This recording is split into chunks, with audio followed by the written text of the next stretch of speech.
Hello friends, welcome back. Today I'm here with the second part of French Revolution. So let's begin. France abolishes monarchy and becomes a republic. Although Louis XVI had signed the constitution, he entered into secret negotiation with the King of Prussia. Rulers of other neighboring countries too were worried by the developments in France and made plans to send troops to put down the event that had been taking place there since the summer of 1789. Before this could happen, the National Assembly voted in April 92 to declare a war against Prussia and Austria. Thousands of volunteers thronged from the provinces to join the army. They saw this as the war of the people against kings and the aristocracies all over the Europe. Among the patriotic songs they sang was the Marseillaise, composed by the poet Roger de l'Isle. It was sung for the first time by the volunteers from Marseilles as they marched into Paris and so got its name. Now the Marseillaise is the national anthem of France. The Revolutionary War brought loss and economic difficulty to the people. While the men were away fighting at the front, women were left to cope with the task of earning a living and looking after their family. Large section of people were convinced that the revolution had to be carried further, as the Constitution of 1791 gave the political right only to the richer section of society. So, political clubs became an important rallying point for people who wished to discuss government policies and plan their own forms of action. The most successful of these clubs was that of the Jacobins, which got its name from the former convent of Saint Jacob in Paris. Women, too, who had been active throughout this period, formed their own clubs. The members of the Jacobin Club belonged mainly to the less prosperous section of society. They included small shopkeepers, artisans such as pastry cooks, shoemakers, watchmakers, printers, as well as servants and daily wage workers. Their leader was Maximilien Robespierre. A large group among the Jacobins decided to wear long strip trousers similar to those worn by dock workers. These Jacobins came to be known as sans culottes, literally meaning those without knee breeches. And they also wore red cap that symbolized liberty. Women, however, were not allowed to do so. In the summer of 1792, Parisians were angered by the short supply and high prices of food. So the Jacobins planned an insurrection of the Parisians. On the morning of August 10th, they stormed the palace of the Tuileries, massacred the king's guard, and held the king himself as hostage for several hours. Later, the assembly voted to imprison the royal family. Elections were held, and from now on, all men of 21 years and above, regardless of what tax they paid, how much wealthy they were, got the right to vote. The newly elected assembly came to be known as convention. On 21st September 1792, it abolished the monarchy and declared France as a republic, and now there was no hereditary monarchy. Then, on 21 January 1793, Louis XVI was sentenced to the death by a court on the charge of betraying the government. He was executed publicly at the Place de la Concorde. The Queen Marie Antoinette met with the same fate shortly after him. The Reign of Terror. The period from 1793 to 1794 is referred to as the Reign of Terror. Robespierre followed a policy of severe control and punishment. All those whom he saw as being enemies of the Republic, for example, nobles and clergy, member of other political party, even member of his own party who did not agree with his method were arrested, imprisoned, and then tried by the Revolutionary Tribunal. If the court found them guilty, they were guillotined. The guillotine is a device consisting of two poles and a blade with which a person is beheaded. It was named after Dr. Guillotine, who invented it. Robespierre's government issued laws placing a maximum ceiling on wages and price. Meat and bread were rationed. Peasants were forced to transport their grain to the city and sell it at the prices fixed by the government. Government fixed the price of the grains they grew.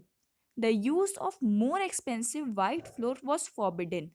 All citizens were required to eat the pain digilite, which was also known as equality bread, a loaf made of whole wheat. Equality was also sought to be practiced through forms of speech and address instead of traditional monsieur and madame.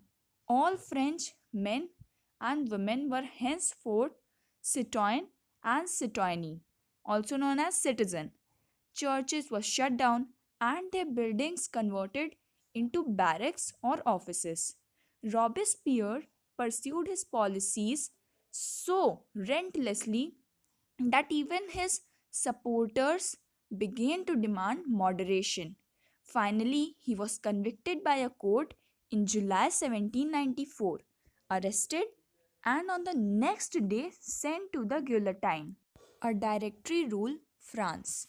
When the Robespierre died, the Jacobin government fell down. The fall of the Jacobin government allowed the wealthier middle classes to seize power.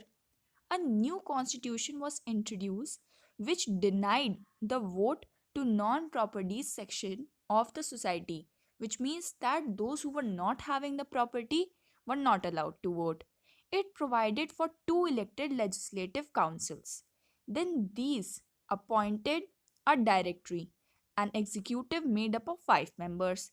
This was meant as a safeguard against the concentration of power in a one man executive as under the Jacobins. However, the directors often clashed with the legislative councils, who then sought to dismiss them. The political instability of the directory made the way for the rise of military dictator Napoleon Bonaparte. Through all these changes in the form of government, the ideals of freedom, of equality before the law, and of fraternity remained inspiring ideals that motivated political movements in France and the rest of Europe during the following century. Did women have a revolution? From the very beginning, women were active participants in the events which brought about so many important changes in French society. They hoped that their involvement in these events would pressurize the revolutionary government to introduce measures to improve their lives. Most women of the third estate had to work for their living. They worked as seamstresses or laundress, sold flowers, fruits, and vegetables at the market, or were employed as domestic servant in the house of prosperous people. Most women did not have access to education or job training. Only who were the daughter of nobles or wealthier members of third estate could study, and after which their families arranged a marriage for them. Working women had also to take care of their families, that is, cook, fetch water, queue up for bread, and look after the children. Their wages were lower than those of men. Now, in order to discuss and voice their interest, women started their own political clubs and newspapers. About 60 women clubs came up in different French cities. The Society of Revolutionary and Republican Women was the famous of them. One of their main demand was that women enjoy the same political right as the men enjoyed. Women were disappointed that the Constitution of 1791 reduced them to passive citizens. They demanded the right to vote, to be elected to the assembly, and to hold political office. Only then they felt would their interest be represented in the new government. In the early years, the revolutionary government did introduce laws that helped women, the lives of women. Together with the creation of state schools, schooling was made compulsory for girls also. Their fathers could no longer force them into marriage against their will. Marriage was made into a contract entered into freely and registered under civil law. Divorce was made legal and could be applied for by both women and men. Women could now train for jobs, could become artists, or run small businesses. Women's struggle for equal political right, however, continued. During the Reign of Terror, the new government issued laws ordering closure of women's clubs and banning their political activities. Many prominent women were arrested and a number of them were executed. Women's movement for voting right and equal wages continued through the next 200 years. In many countries of the world, the fight for the vote was carried out through an international suffrage movement during the late 19th and early 20th century. The example of political activities of French women during the revolutionary years were kept alive as an inspiring memory. It was finally in 1946 when the women in France won the right to vote. The abolition of slavery. One of the most revolutionary social reforms of the Jacobin government was the abolition of slavery in the French colonies. The colonies in the Caribbean, Martinique, Guadeloupe, and Saint Domingo were important suppliers of commodities such as tobacco, indigo, sugar, and coffee. But the Europeans disliked to go and work in distant and unfamiliar lands, and this meant a shortage of labor on the plantations. So, this was made by a triangular slave trade between Europe, Africa, and the America. The slave trade began in the 17th century. The merchants of France sailed from the ports of Bordeaux or Nantes to the African coast, where they bought slaves from local chieftains. These slaves were branded and shackled and then were tightly packed into ships for the 3-month long voyage across the Atlantic to the Caribbean. There they were sold to plantation owners. This exploitation of slave laborer made it possible to meet the growing demand in European markets for sugar, coffee, and indigo. Port cities like Bordeaux and Nantes owed their economic prosperity to the flourishing slave trade. Throughout the 18th century, there was a little criticism of slavery in France. The National Assembly held long debates about whether the right of man should be extended to all French subjects, including those in the colonies. But it did not pass any law because they feared that the businessmen whose income depended on the slave trade would oppose them. It was finally the convention which in 1794 legislated to free all slaves in the French overseas possession. This, however, turned out to be a short term measure. Then, 10 years later, Napoleon reintroduced slavery. Plantation owners understood their freedom as including the right to enslave African Negroes in pursuit of their economic interest. Slavery was finally abolished in French colonies in 1848. The Revolution and Everyday Life. The years following 1789 in France saw many changes, such as the clothes people wore, the language they spoke, or the books they read in the life of men, women, and children.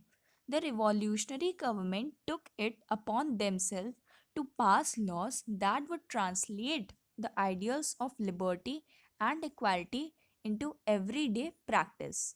One of the most important law that came into effect soon after the storming of Bastille in the summer of 1789 was the abolition of censorship.